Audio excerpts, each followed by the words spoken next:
This episode is brought to you by Portland Distro. If you love underground music and movies, go to portlanddistro.com for licensed shirts, vinyl, CDs, and more. Go to portlanddistro.com.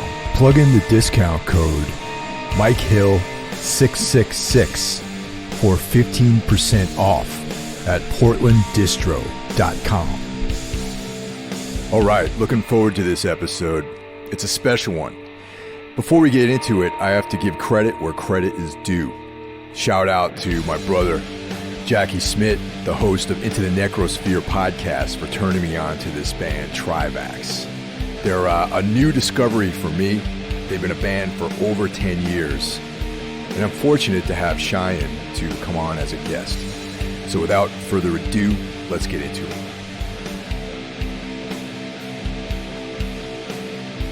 I got into you guys about, I don't know, back in January maybe. I think that the single had just come out, and I was, heard about you guys on the podcast, and obviously I went out there right away, checked out what I was able to find, and the first thing I heard was the Into the Void, the 2-track single, and Sure. Then I went back, The World Is Dead, excellent, the full-length Sin. And I know that you guys have a bunch of other like demo releases, which are a little bit more difficult to find. But is that stuff on your Bandcamp page? Yeah, or at least the stuff that we want you to hear.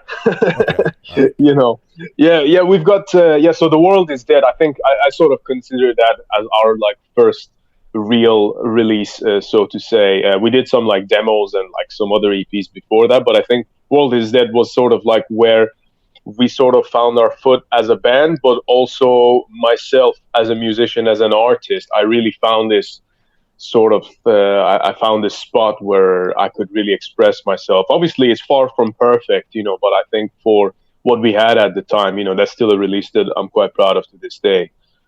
And yeah. So the new single that came out, is there going to be a full-length follow-up to that? Well, that's the idea, man.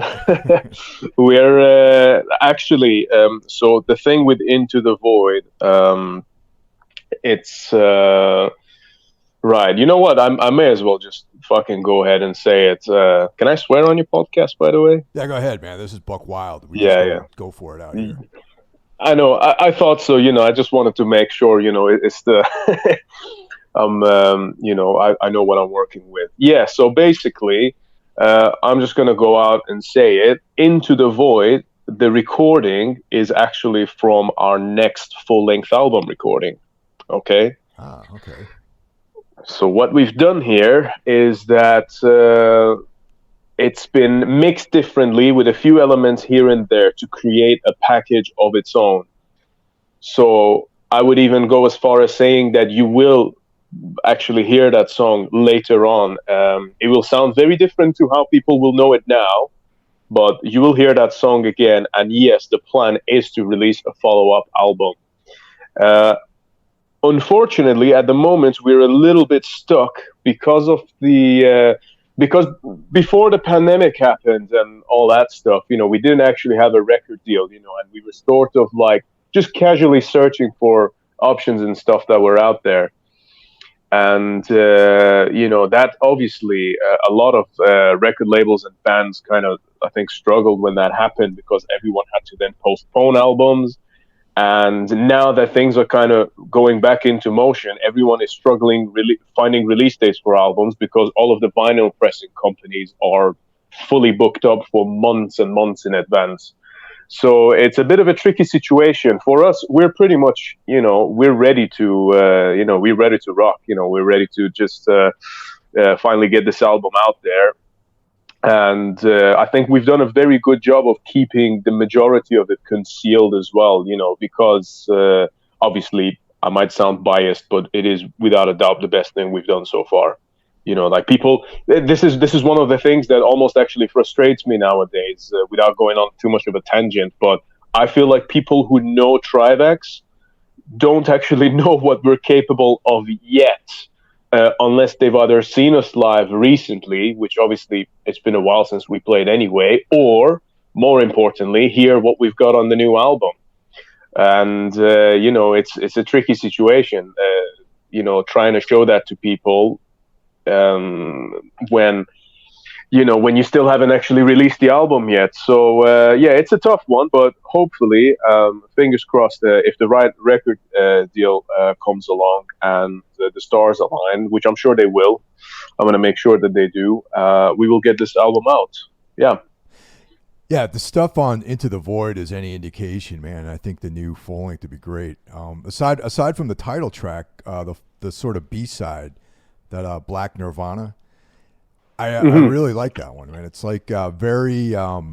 It's almost like, I don't know if you're into bands like Fields of the Nephilim or anything like that, like kind of death rock, atmospheric type stuff.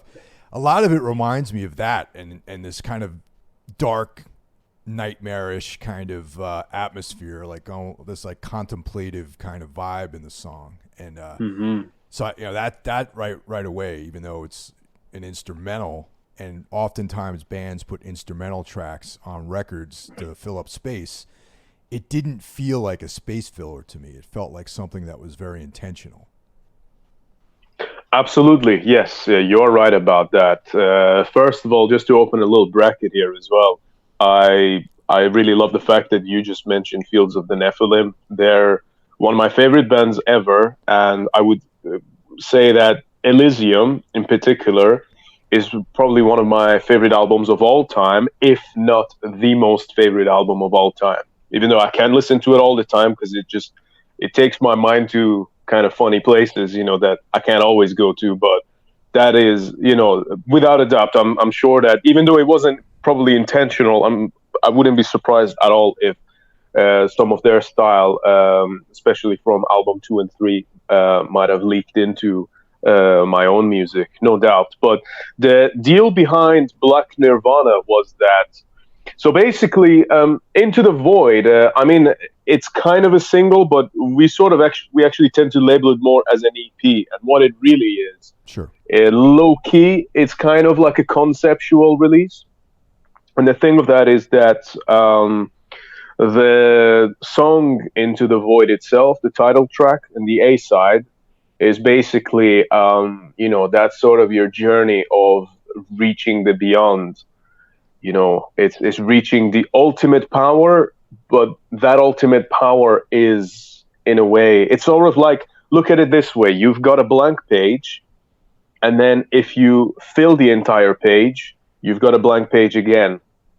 And it's that level of death. It's reaching God level, and, just being in absolute void. And the B side, Black Nirvana, that is the void, and that's you're basically, so the second track is essentially the second death, in a way, because if you listen to both songs as well, and this I can say to you, like, hand on my heart, this actually was a completely coincidental situation, but there is a point at the end of both tracks where you reach a climax, and then after that everything goes quiet. So that means that you hit your target, you reached death. And if you put both tracks next to each other, that point happens exactly at the same time on both tracks, and they're exactly the same length as well. And I shit you not, that was completely accidental, but also it made perfect sense how it all came together. So yeah, that is really what that release is reaching death and beyond. That's interesting, because the album cover is Kali. It's an image of Kali, and with a lot of Hinduism, the idea of like ultimate objectivity. So you refer. That's what it's making me think of that when you're talking about the void, and like the ideas of being objective and sort of detached from like the material world, and that is what comes to mind when you talk about these things. Yeah, absolutely. That is 100% one of the aspects of what the whole thing is about. But really, the work of Trivax as a whole represents, it is always about reaching a state of the beyond, and Yeah, it is very much. Even when in some of our songs we speak of a more materialistic setting, so to speak, it's always about bringing in something unknown from the other side into this world and manifesting that other realm, and that other sort of divine energy that exists beyond the walls of our own reality. Mm. So yeah. That's definitely some heavy subtext in the material. Yeah. Oh yes, yes, for sure. It's it's almost like it's a bit difficult to even talk about it if I'm honest with you, but I'm trying my best to find ways around it. It's really one of those things that you have to sit through the experience. I mean, Into the Void as a song. I mean, I initially wrote that one back in I think 11th of November 2017, if I'm correct. And this was actually the result of something I was doing at the time, which actually probably best if I don't talk about it. But yeah, I apologize for the cocktease, but it's I think it's one of those songs. It was sort of like it just came out of nowhere. It just got like birthed into my hands. Like whilst I was just like sitting there and trying to find that sort of nerve within myself where all the good stuff comes from. But yeah, basically, yeah, it's very meticulously designed to create an experience for the consciousness, but foremost the subconsciousness.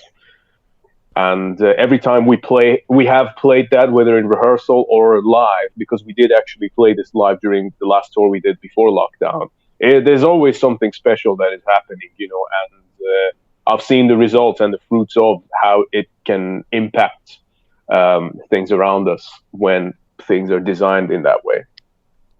Yeah, I mean that's kind of like one of the cornerstones of I don't know, for lack of a better term, like ceremonial magic. You have certain colors, certain structures, certain symbols, things like that assembled in a way to achieve an intention. And I think that's a common thing among bands that operate within the black metal world. I feel like that symbols and intention, and it's almost beyond the music in some ways. Yes, I agree, but I also believe that there is, on the surface, it might seem like that, but I also feel like if you really dig deep, majority of the bands really lack heart when it comes to that. I'm one of those people. I obviously I have a very vast interest in the subject of occult, and like you said, anything to do with ceremonial magic, high magic. It's the list goes on, But I also believe that you can know everything and you can read like thousands of books, but unless you've got heart and unless you can deliver and unless you can do this with meaning rather than just fitting into something, then there's really no point. That's kind of like I'm very much about doing. I'm about doing and believing and moving forward with something rather than just doing it for the sake of it or just for the sake of displaying that I'm doing something. If that makes sense, Yeah. Yeah, I mean, there's like sometimes people can get very academic about these things, and it lacks the practical element of it. I guess is what we're trying to say. Yeah, yeah. I suppose you could put it like that for sure. Yeah. So Trivax has existed, though I'm just finding out about you guys. The band has been active since 2009. Is that correct? That is correct. Yes. Yeah, and I just Wow. it's been over a decade of constant work for you guys, and one of the things that's I learned about this on the podcast, the Into the Necrosphere podcast, and is that you were born in Iran and you migrated to the UK, and when I heard about that story, being someone who grew up here in the United States and in the West. There's definitely ideas about what the Middle East is like, and living in a country that is there's no difference between religion and state, and so that repressive environment, like how the hell did you find metal, and specifically how did you find black metal? Tell you what, man.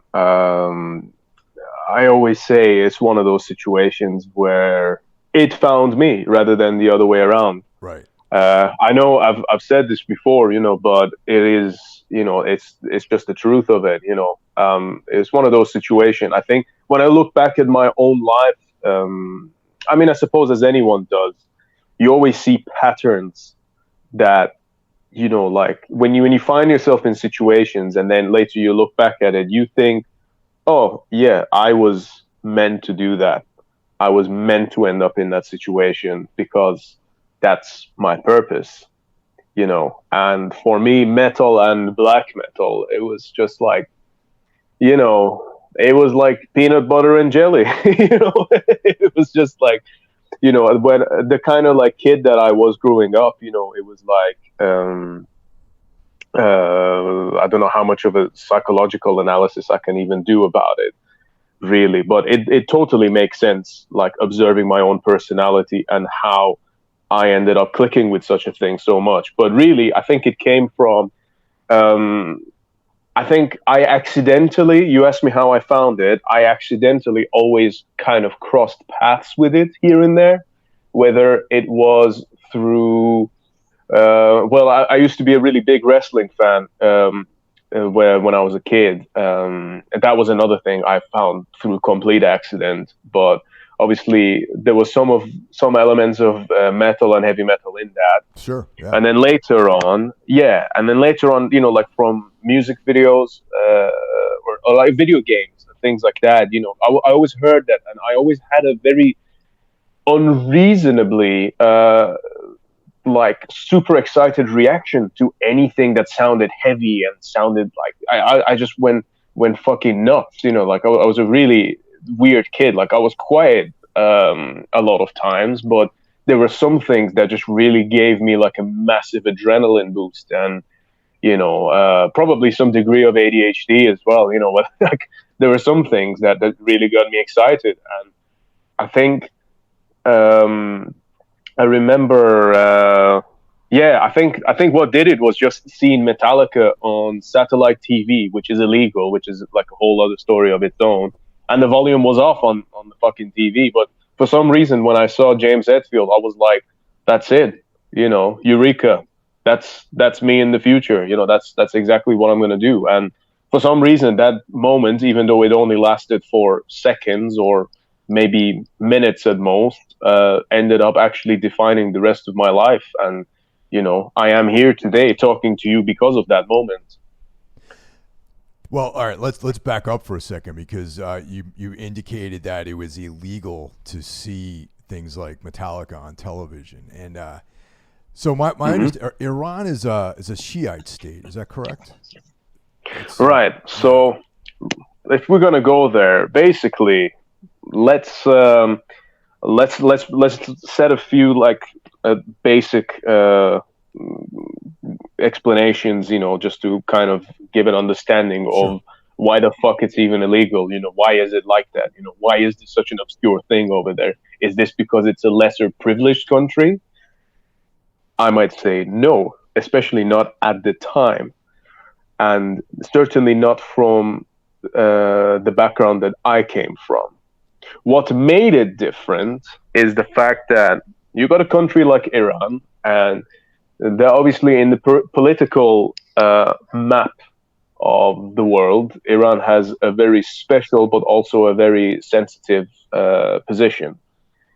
And basically, what you got there is back in 1978, I believe,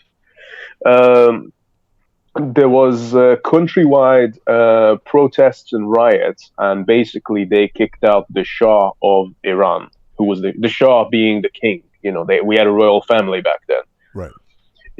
And then momentarily we went from being a country that is very culturally rich and privileged to somewhat backwards place, because basically, like any other situation, people were, they were scammed. They were fooled into voting for the country to turn into an Islamic republic. Okay. And obviously, at the time, they didn't feel bad about it or anything like that. I mean, the voting system, I think 97.5 or 98.5% of the population voted yes to the country becoming the Islamic Republic. And since then, it's just been, it's been a slippery slope, because we downgraded, because Islam as a religion is extremely restrictive of many things. It is horrendously um, sort of betraying of any female entities, whether on a spiritual scale, if you really want to get into it, or even just on a social scale. Women and are just like extremely oppressed in Islam, and it's fucking nuts. But aside from that, it is a very strict religion, so a lot of the practices, like for example, the leader at the time, he would come out and say stuff like, anyone who is listening to music or playing music, go and arrest them and beat them up, and what they are doing is not nice, and it's haram and is making Allah upset. Go fuck them up. And this was at the time, this wasn't even metal. I don't think metal even really properly existed back then. Obviously, like, the new wave of British heavy metal will have been around at that time, but I don't even know if that had any presence whatsoever in Iran. This was just normal pop music that they were trying to fuck people up with, And so you take that and then you move forward with it, and then it's like, maybe it got a bit more loose over the years, but not that much. So you get someone like myself growing up in the 90s and 2000s, and then, if we're listening to any Western music, then, there's consequences to that, because it goes against the religion and it goes against the initial words of the Islamic Revolution leader. Well, actually, back in the late let 70s. me jump in here with a quick question, and this is more for my own personal knowledge. Is the difference between the Sunni and the Shia, though, isn't it that I mean, once again, if I'm coming off as completely ignorant, I apologize. But my understanding is that with the Shia, they rely primarily on like a representative to interpret the words of God, like in the case would be the Ayatollahs. So in that case, there is that human corruption element, which that level of control where it breaks down to an individual claiming that he's interpreting some kind of divine, mission or something like that. And is that why? I mean, once again, this is just like my own personal knowledge, seeking to gain more understanding of just the situations in different parts of the world. I believe so. Yeah, I don't think that's ignorant at all. I think you're probably amongst the fewer people who actually knows that there are different branches of being a Muslim. Oh, okay. So not at all. I think that's a very good question, and I do believe that is the case. Yes, because one of the main disagreements that I believe the Shias and the Sunnis have is that I call them the Sony Ericssons, but So the Shias follow the descendants of Muhammad, and we actually have a very interesting situation with them, where it's so much like Christianity with Jesus coming back, where Mehdi, I believe Muhammad's 12th descendant, is supposed to have disappeared, and he's supposed to come back when Armageddon happens. And and all the other descendants were like murdered and killed somehow, and they still mourn them to this day. But yes, you are right. There's always like that representative, that they look up to. And Islam's a very, very strange game, because they all, you have so many people like just making shit up as they go along. I mean, nowadays you get adverts on Facebook all the time where they're like, oh yes, if you donate to building this mosque, you're gonna go to heaven, and Allah's gonna save you like some extra goats up there or some shit like that. I don't know how. I don't exactly know how they calculate to measure these things, but you always see things like that, and people are always like, people just want to feel like they're doing good. You know what I mean? Sure. People don't feel comfortable with the idea of having to question things or having to, they just want to do something and then feel comfortable to themselves that, oh yeah, what I did eventually at some point is going to turn into something good. It's almost like having a fucking savings account or some shit like that. It's how people approach their good deeds when it comes to religion and Islam in particular. It's very much one of those things. There's always a human representative, and as long as it's under the name of Allah, they seem to get away with saying whatever the fuck they want. I mean, tell you what, since we're on the topic, if you have any questions, don't forget them. But I have something important to add here as well in regards to that. So, say for example, there is actually a surah in Quran. I forget the actual number of the verse and which one it is, but basically, this verse basically says that a man is allowed to, if his wife is disobedient towards him, he is allowed to basically deprive her of being in bed with him, and he is allowed to beat her up. So actual like physical violence, domestic, and now this is actually something that is in the Quran, and if I remember the exact number, I will tell you. But I think all you have to do is just Google wife beating verse in Quran and it'll come up. Right?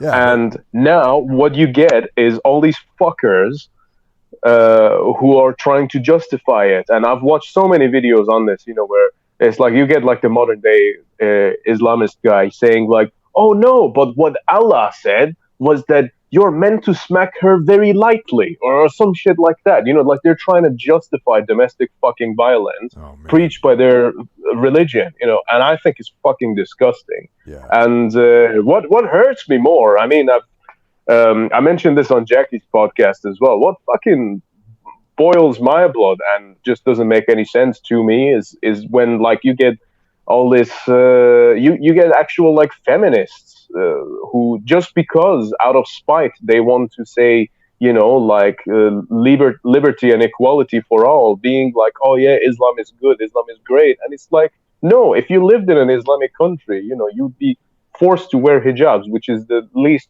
feminist thing you would ever be reduced to doing. And I just don't understand it, man. And I really wish people understood the threats of this religion and all religions before just blindingly like accepting all of them so easily.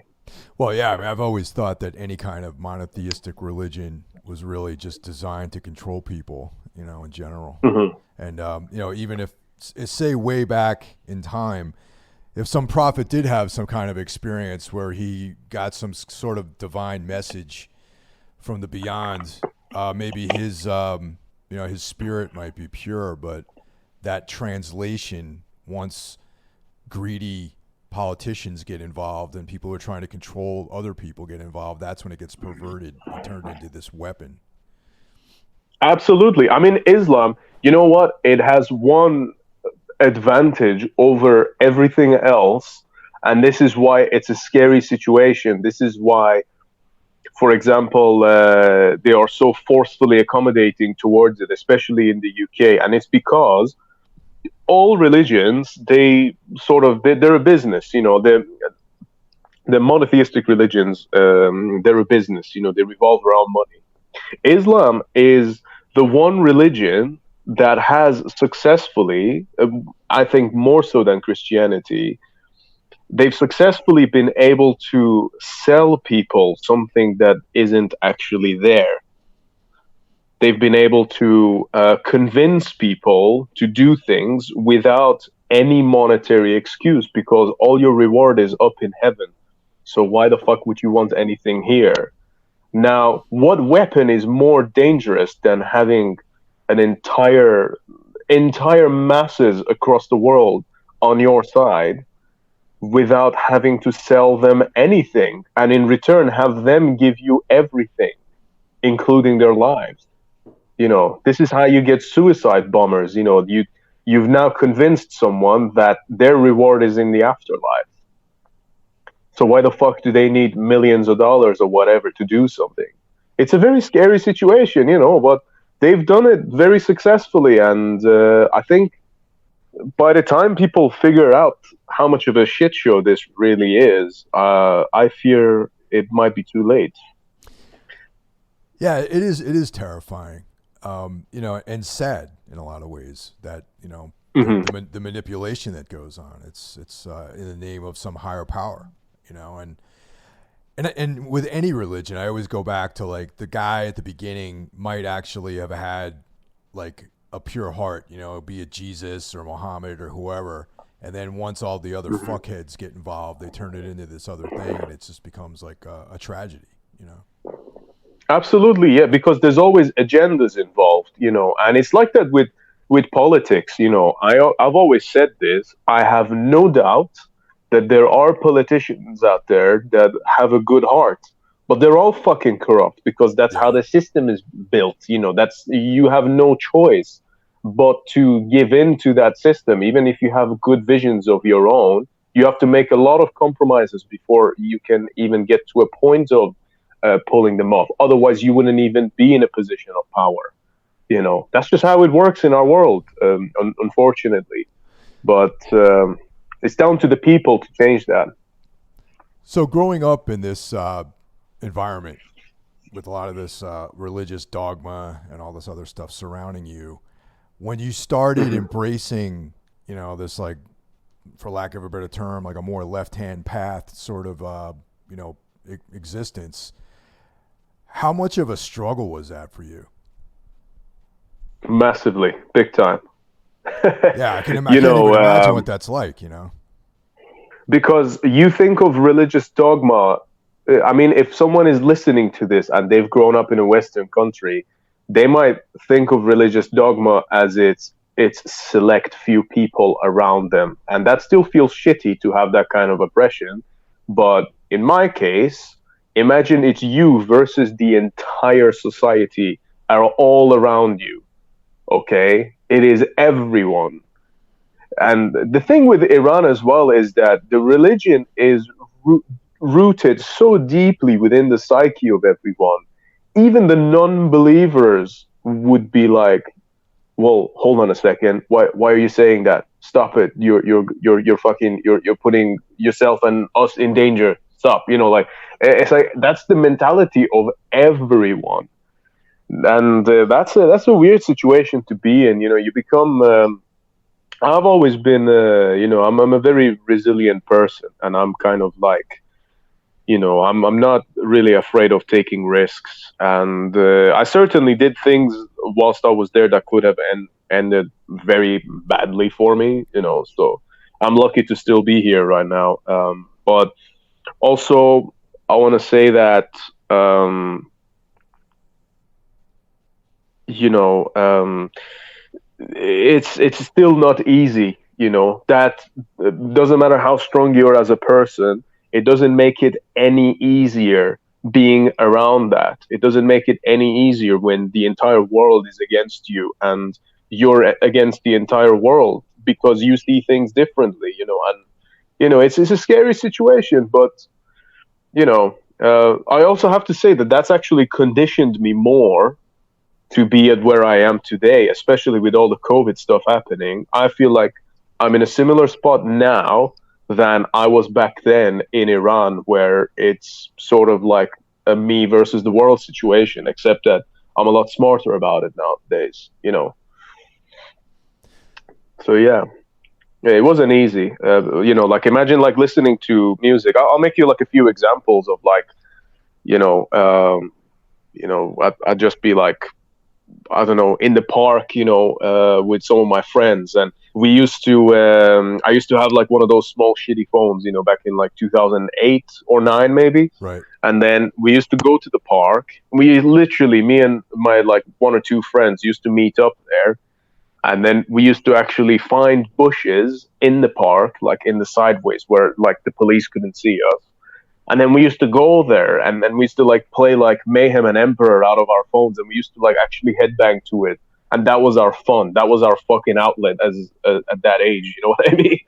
Um, it was like that's how we got our fix. You know, we can't go to gigs, so we make that happen for ourselves. Which I never want to be that person who rubs that in people's faces, but I the more and more I've lived here, the more I've realized that people are actually really fucking complacent and they don't actually appreciate this massive treasure that they're currently sitting on, which is slowly being taken away from them. Yeah, that's the thing, man, and especially over the last couple of years, at least here in the States too. I mean, it's I personally didn't realize how much freedom I had until there was nothing to do. Like everything I enjoyed about life was shut down and taken away from me, and I just had to stay home and figure out another thing to make myself feel like I was alive. And that is when you realize that this entitlement that people have to, oh yeah, I could just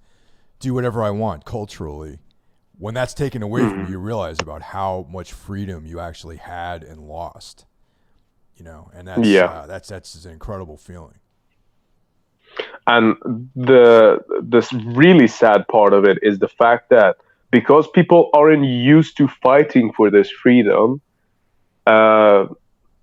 you can basically treat them however way you want. From an authoritarian perspective, you can just like you can give people little bits, and then it's like they're happy with it. They don't want the full thing. They just want a little bit just to feel like it's the idea of being free rather than actually being free, and then they're happy with that. And I think only some of us understand what it truly means to be free and to really fight for your freedom.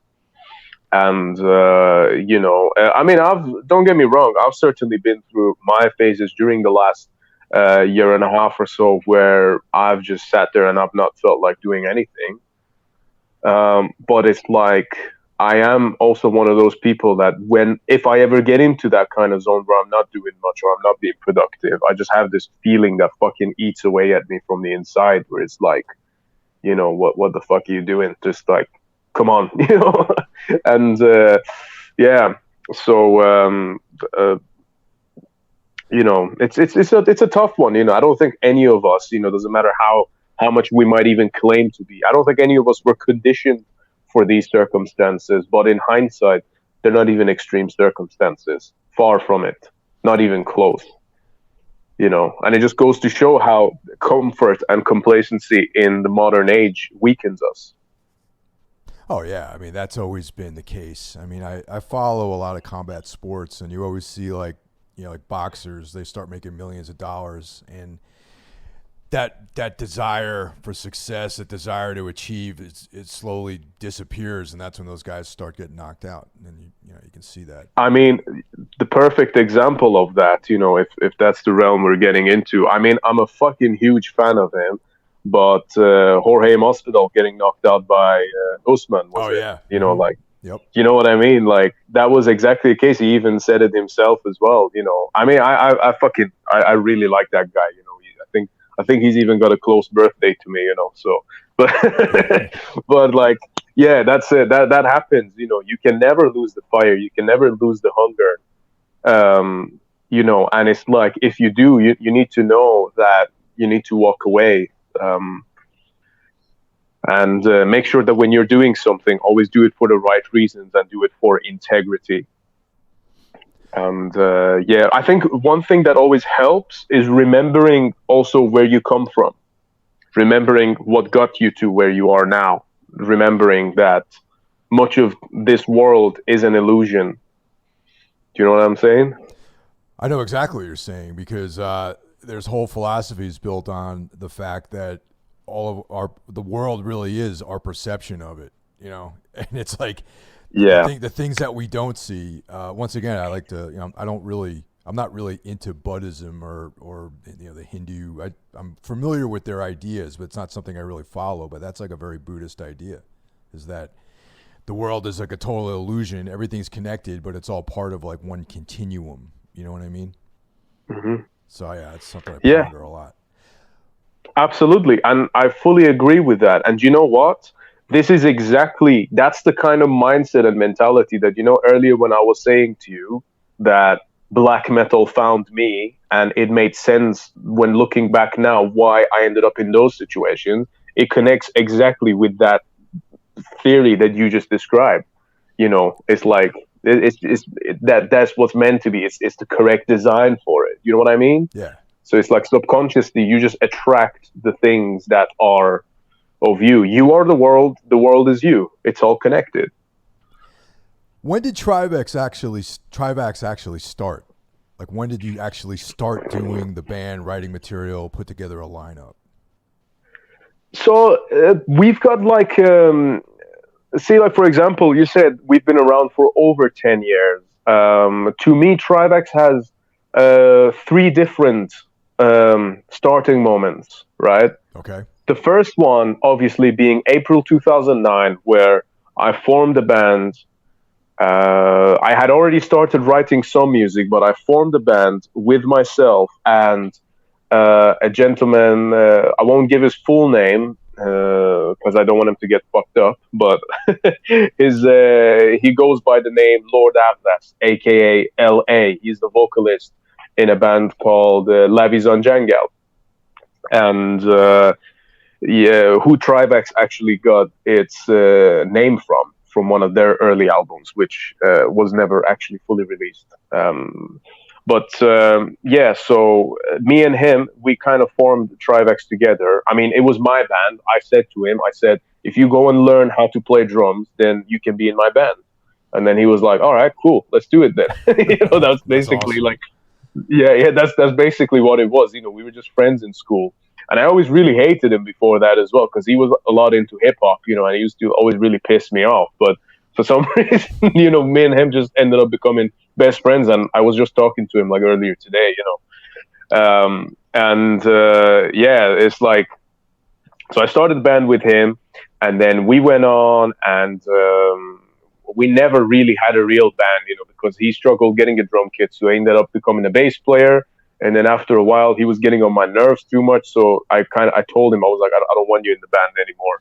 And but then we still stayed friends, and then he came back in the band, and it's a very complicated relationship. But I think so. That was April 2009, and then November 2010 was when I actually ended up discovering guys through total accident. Like, honestly, like, there was no fucking forums, or even Facebook wasn't even really that big back then, so it was like I had no idea that other musicians in Iran even existed. I literally knew nobody, and like, finding a drummer is hard enough in England. You can imagine what it was like in Iran, but that's crazy, man. Because like, and also all throughout this whole thing, you guys are doing blasphemous, sacrilegious things, and it's like, absolutely, yeah.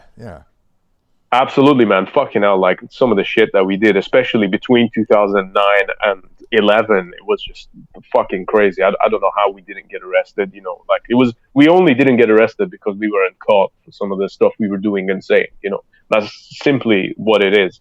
I mean, I remember burning a fucking, like, in our school, they gave us like a Quran, and I'll probably get fucked for just saying this now, to be honest with you, but yeah, we took it to that local park of ours, where we used to headbang, and I fucking set the thing on fire, and it was the most beautiful thing, just watching all those dirty verses being burnt out. So anyway, a lot of venom when it comes to that religion.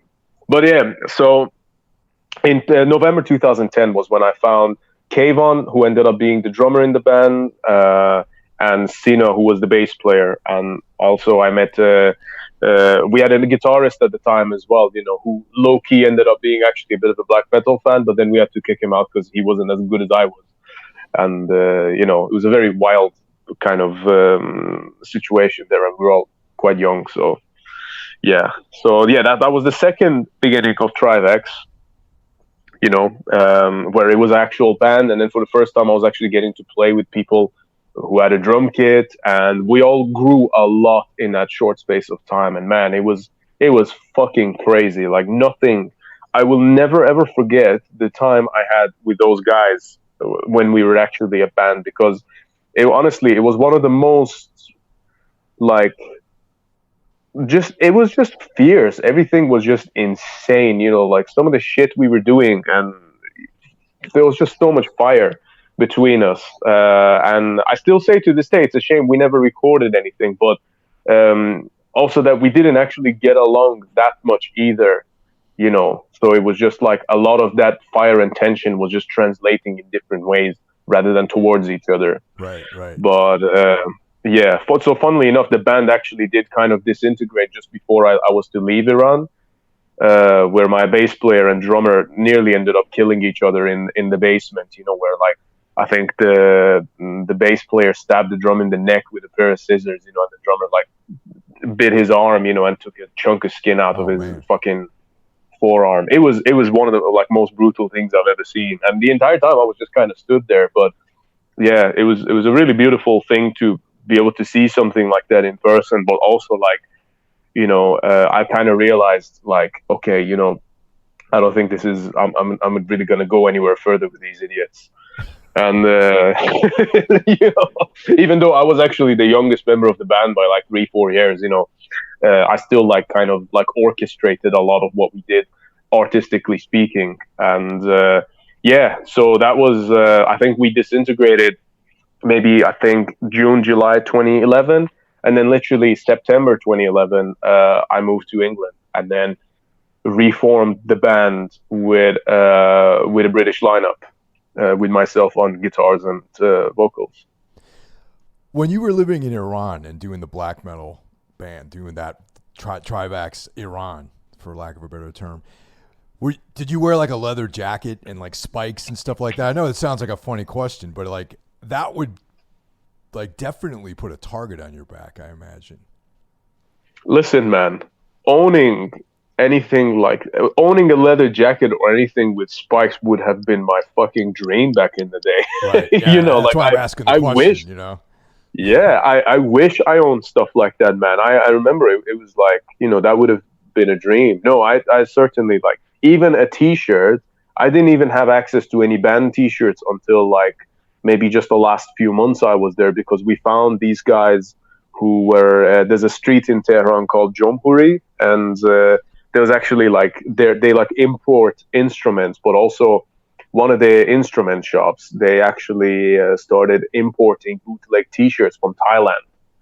And so that was like our source of getting band shirts as well, and it was really fucking cool.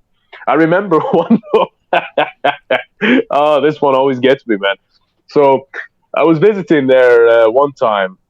It was around the same area, and my friend took me to this underground metal shop, and then they had the t-shirts, and they had a fucking hoodie, and Marduk, yeah? Yeah, of course. You know how the fucking killer. But then they've got the logo, and it's an inverted cross, and it's a 666, right? Yeah. So on fucking on both sides of the hoodie, they had the logo printed, but because it was bootleg, they had printed the logo upside down. So you had a normal cross, and then underneath it said 999. That's awesome, man. It's funny. Yeah, and I remember like almost like being in tears when I saw that in the shop, and I was telling the guy like, "What the fuck is this?" And he looked really upset and offended. He was like, "What's wrong with it? What are you laughing at?" I was just like, I had to compose myself, but it was like one of the funniest things. So yeah, you definitely had stuff like that there, but yeah, leather and spikes, man. I wish I owned something like that. Yeah, I remember even corpse paint, because we had an obsession with like finding ways to do corpse paint.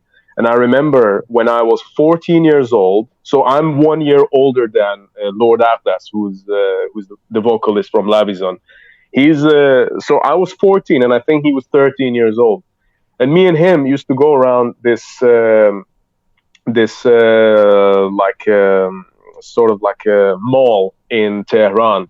And then we were looking specifically for the makeup shops just to go and buy corpse paint. And then we went into this shop, and it was this woman, looking all innocent, and she's wearing the hijab and whatever. And we were like, "Excuse me, have you got any like black and white face paint or anything like that?" And she was like, "I'm not sure what you're looking for, or anything like that." So what we did was like, let's show her an example. And I showed her a picture of Maniac when he was fronting Mayhem, a picture of him from I think 2003 when he had that really weird like almost Zorro kind of makeup where he just had his eyes painted black and the rest of his face white. And I showed her that. I was like, I want to look like this. And then the woman looked like she was about to fucking call the security man. She was like, "What the fuck are you guys doing? Isn't this called Satanism or whatever?" And yeah, it was good times. I do kind of low key kind of miss it. You know what I mean? It's everything is too accessible here. I'm joking, obviously, but yeah, good times. When you landed in the UK, how did you meet people? How did you even meet anyone? Because I know, like, even myself, because I've lived in several different cities across the United States, and like, it's almost impossible to find the right people. You know what I mean? To play with and stuff. Oh, it's fucking. It's been tough, man. I've had a very hard time.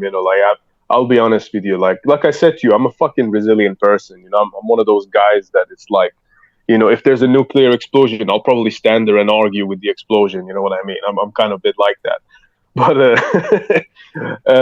it's like, yeah, I didn't know anyone. I just went to a college, and when I went to the college, that's kind of like after about 3 months of like advertising, shitloads of Facebook posts, but it's like no one even cared to know who I was. No one even wanted to know me. They were just like, it's just some guy from Iran, and the perception of a normal guy from the Middle East at that age is nothing like what I was like at that age. Where I'm like fucking, blasting Behexen and Marduk 24/7. And then I'm after like making blasphemous music and shit. And all you're surrounded by is teenagers who just want to fucking play Minecraft. You know what I mean? Right. It's a fucking tough. It's tough being that much of a black sheep. But also I do take pride in it as well. But yeah, I was lucky. I managed to meet the Trivax guys. Well, they're the first lineup in whilst I was at college. I mean, I'm still with the same drummer now. Actually, weirdly enough, me and him. This December, we'll have been playing together for 10 fucking years, And yeah, it's just like, yeah, I met those guys, and then they weren't fully on my level, to be honest with you. They weren't like listening to exactly what I was listening to.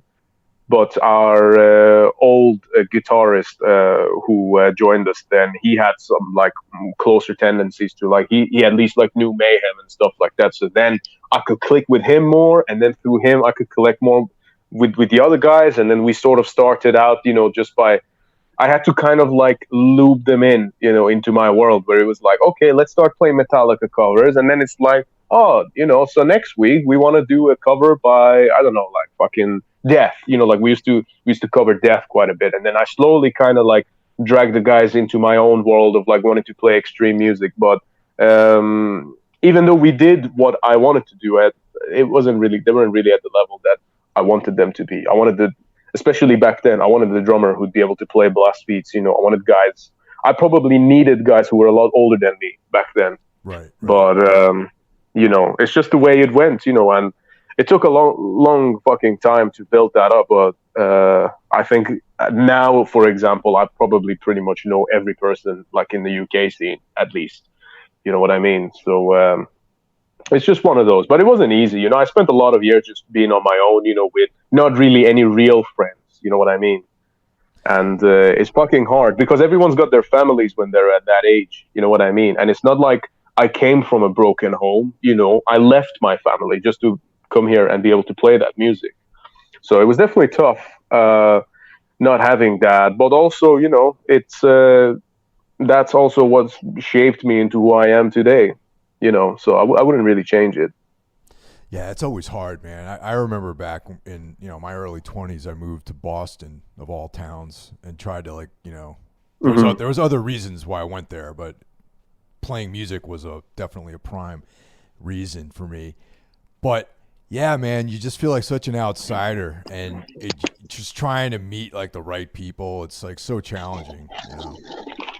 Absolutely, it is. But you know what? What also really special about that is that when you do meet people that you click with, you value them. You really cherish that you know people like that, and that you've had the opportunity to click with them. So I can only relate to how challenging that must have been. Um, Especially. I mean, America is such a fucking large country as well, and even though I know that it has a strong metal scene at parts, it is also it's very spread out, isn't it? And then it's kind of like, Yeah, you know, there's like large expanses of nothing that separate the cities in this country. Yes. yeah, yeah, yeah. So I do completely appreciate that. I can only imagine how hard that must have been, and I don't even know if there was much social media then either to help out with anything like that. No, no, not when I was in my 20s. There was no cell phones either. It was just like you Yeah. just kind of go out, go to places. You might know one or two people, and you just sort of network like face to face with people back then. You know, Hmm. which was kind of cool actually. I kind of missed that, to be honest.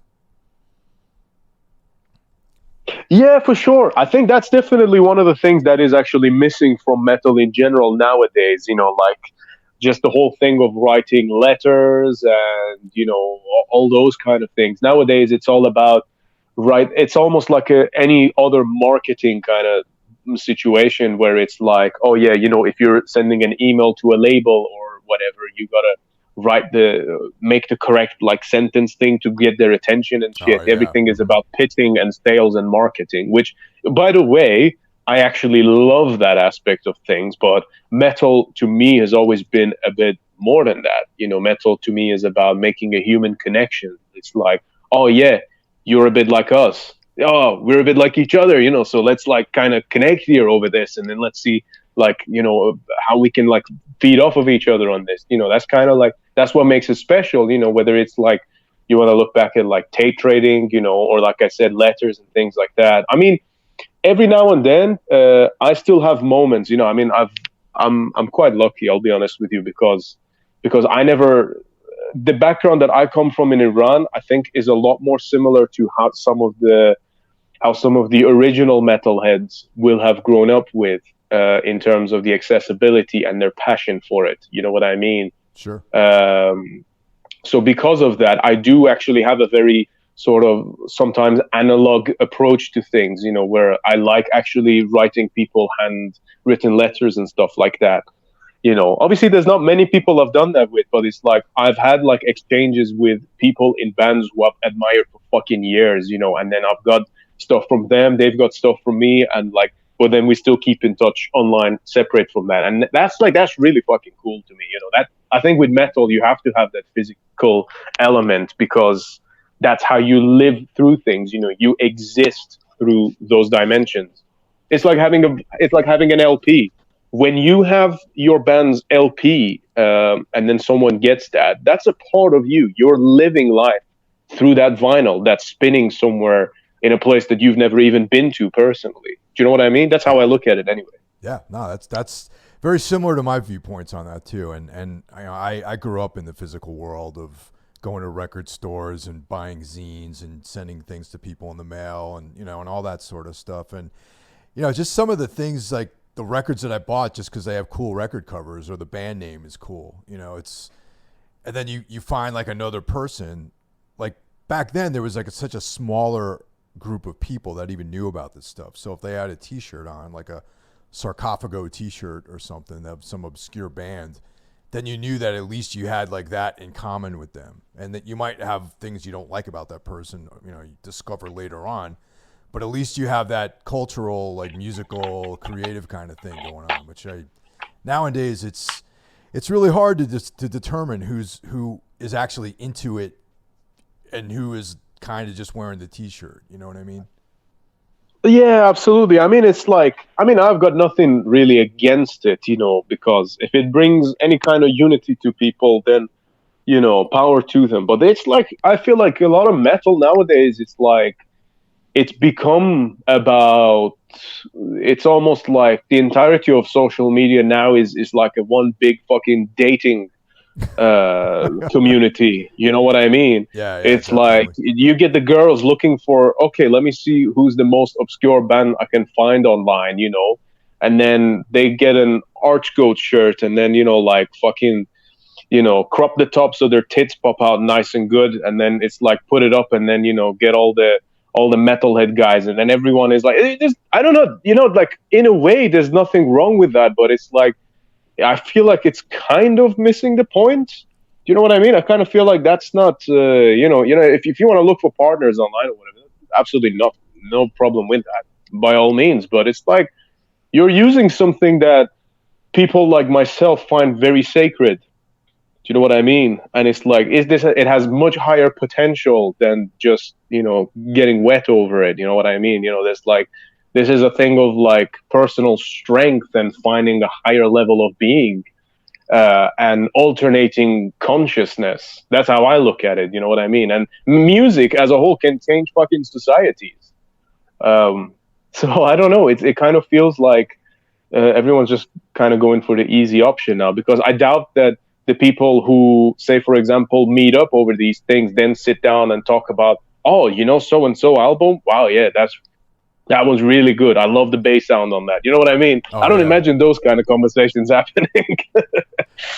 you know, Yeah, back in like I think I don't know. like maybe 2005 when I used to live in Brooklyn, and I was out Sure. one night and there was this girl wearing an Iron Maiden t-shirt, and it was from one of the later tours, like like later meaning to me. I'm a Paul Di'Anno fan, so the one that anything with Oh, cool. Bruce Dickinson I consider to be the later version of the band. So I Sure. started talking to her and I was like, well, what's your favorite Iron Maiden record? And just like not confrontational, just like, oh yeah, you got a t-shirt on, you like Killers, whatever. She had no idea. She was like, oh, I just got this shirt at a used clothing store. That's disappointing. It is, man. And I was like, oh wow, that's a real bummer, Yeah. I mean, I think that, not to go off on a completely different tangent here, but I think the cusp of Killers to Peace of Mind is always what I consider to be like the best moment for them, because it's like Paul Di'Anno was fucking great, but then Peace of Mind is just such an insanely good album. It's kind of like, yeah, that's the really really sweet spot for me. It always alternates between the two. If like some days it's Killers, some days it's So anyway, but yeah. About the this shows you, by the way, like what the priority levels in my own brain as well, and how I even respond to something like that, right? But yeah, it's like I completely understand that. In a way, I don't see too much wrong with it. Like everyone's always whinging about celebrities wearing metal shirts and stuff. In a way, I think it's kind of good, because if all of the 13, 14-year-old teenagers are, for example, buying Metallica from Hot Topic because they saw so and so wearing it on Instagram, that's not really the worst thing, because you never know, that same person could then end up listening to albums and then getting hooked on it, listening further back, and then thinking, what other bands are there? And then that same person could very easily, few years down the line, be listening to Bathory. That's very possible, and I think that people need to kind of give these things a chance. I understand that there's going to be the impurities there, but you could listen to the most hardcore, true, obscure bands and still have that impure approach. That's down to the person, you know what I mean? Not so much the cultural wave of it. So I think that you're always going to have that. So if it's going to be more people, why not? Let more people listen to what we do. Yeah, I know that for me, the whole T-shirt aspect of it is definitely something I pay attention to when I look. I like back in the day with Metallica. That's how I found out about the Misfits, because I would see those guys wearing Misfits T-shirts, and I was like, that's a cool logo. It's a cool skull. Yeah. Let me check this out. And that's how I got into Yeah, they did that a lot, didn't they? Yeah. Yeah. So yeah, there's definitely something to be said for that. Yeah, sure. No, I remember like Cliff especially. He always used to wear the Misfits shirt, but then James also did it with like that and Sam Hain as well, actually. Yeah, which is pretty cool. Yeah. That's my favorite Danzig project is Sam Hain, definitely. Sure. Yeah, yeah, yeah. No, I think I'm pretty sure I've heard you say that before. And I can probably see some kind of resemblance in what you do yourself. In sort of like a more of a subtle resemblance in what you do yourself musically. Thank you. Definitely. Yeah. Yeah. It's cool, man. Yeah, for sure. I think Metallica did a lot of good though, despite being probably like logistically the biggest metal band on the planet. They've done wonders for everyone, and I know they've done some moves that everyone always like criticizes them for. But fucking hell, man, like they've opened a lot more doors than they've sabotaged any for our genre and our music. Like you get all these, like, I know I'm going off on a tangent here, but I always have to like kind of stand the ground for Metallica at times, even though they don't need it. I always feel like you get all these extreme metal dudes, wearing shorts and then going on stage playing on their fucking 7-string Ibanez and then saying like, "Oh yeah, Lars is a shitty drummer." Well, motherfucker, if Lars wasn't drumming and wasn't doing what he did throughout his life, half of your audience in that shitty club wouldn't even be there paying attention to what you're doing. You know what I mean? It's kind of like, you always have to pay respect to. It's the same with, it's the same with like black metal fans not paying respects to thrash metal. Thrash metal is the reason why a lot of this fucking shit happened. It was the prime evolution that kind of like led to everything else and then branched out. And with death metal and black metal and all that. So people need to respect the traditions. Well, I believe. I always agree with that too. I mean, I always like to, especially at this stage of my life, I kind of look at everything as like this kind of continuum, and there's certain stuff, it's like every different subgenre of music is almost like this harmonic of like one basic thing really. And, that's why I can equally love, Joy Division just as much as I love, Mayhem. They're completely different. Fuck yeah. But they're the same though, because there's that darkness to it. That's sort of, they're just different expressions of like the same feelings, I guess. Absolutely, man. Fuck yeah. Like that's. I completely agree with you there. I mean, we mentioned Fields of the Nephilim earlier. Yeah. I mean, to me, their albums are right up there with like some of Dissection's best records. I mean, there wasn't many of them, but it's like, the way I approached and listened to them, I might get slightly different experiences out of them, but the amount of admiration and adoration I have for them are probably somewhat equal. You know what I mean? Sure. So I do completely understand that. Yeah. Well, thanks for your time, man. I appreciate it. And I think we had a great talk. And if you could just let everyone know out there that's listening where they can connect with you, like your Bandcamp, Facebook, like what's the best way to people to follow Trivax? And anywhere that they're comfortable following us, I mean, Facebook is good. Instagram's a good one. We've been really active on there. But also, if you want to check out our music, you can just check out trivax.bandcamp.com. We've got our last EP there, and then the last full-length album, which we released 5 years ago. And now, hopefully, the next thing that we're gonna do is release the next full-length album. We're currently in search for a label as well, so if you've got anything for us, please be in touch, and we'll talk business. But I'm looking forward to, I'm really grateful and happy actually that I've even had the chance to, just the fact that I can turn around to you and I can say that, oh yeah, we're in a band, we're doing this, we're playing this kind of music, and then just the very basic thing that I've had the opportunity to do that, in spite of the background that I come from and where I've been. I'm grateful, so the fact that people have any kind of interest towards the music that we play and the art that we put out there means the fucking world to me. Well, that's awesome, man. And Hopefully, not before too long. I'll be out there in Europe and the UK. Maybe you and I can shake hands and hang out and have a pint at some point. Absolutely, yeah. That sounds fucking good, man. I don't really drink beer, but I still have a bit of whiskey every now and then, so might get on that instead. But, All right, man. But yeah, for sure. That sounds good to me, man. Like I said to you before we started the podcast as well, I really like. I really like tunes as well. I think that the last record, which I discovered through our mutual friend Jackie, is fucking phenomenal. Great music, good production, good hooks, everything. But also, I don't know if you get this a lot, but I actually quite like Anodyne as well. I am completely shocked that you know about that band, because that's yeah. Every now and then someone mentions that band, and I'm surprised because all the music is totally out of print right now, as far as I know it is. There's the odd YouTube footprints here and there, No, thank you very much, man. No, I really like that, man. Lots of good, really fucking aggressive riffs and just mental shit, so.